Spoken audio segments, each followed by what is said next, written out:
what's in my bag အိတ်ထဲမှာပါလဲဆိုတဲ့ဗီဒီယိုလေးပေါ့နော်အိတ်လေးကဘာကြောင့်ကြိုက်လဲဆိုရင်အိတ်ကြီးအများကြီးပါလို့ပေါ့နော်အိတ်တရဒီမှာတစ်အိတ်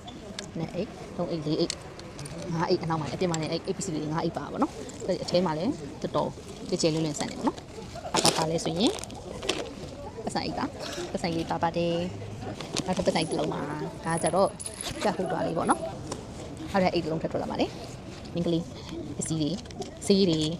စီးပါလေပြီးရင်ရေမွေးပူတီလေးပါလေနောက်ထပ်ရေမွေးပူတီလေးပါလေပြီးရင်ပါဇက်လုပ်ကျင်တာပေါ့နော်အဲ့ဒါလေးပါတယ်ပြီးတူလေးပါတယ်ပေါ့နော်ခုကမိတ်ကပ်ပစ္စည်းလေးတွေဒါကမိတ်ကပ်ပစ္စည်းလေးပေါ့နော်အဲ့မှာမှန်လေးပါတယ်ပြီးရင်နှက်ခမ်းလေးတွေပါတယ်ပေါ့နော်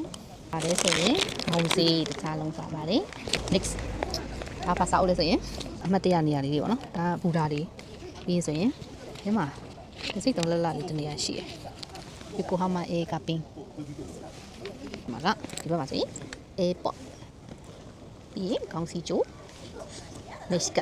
နှက်ခမ်းကြီးပါလေနောက်ဆုံးမှာကျတော့ handphone ပါလေတပ်ပါပဲ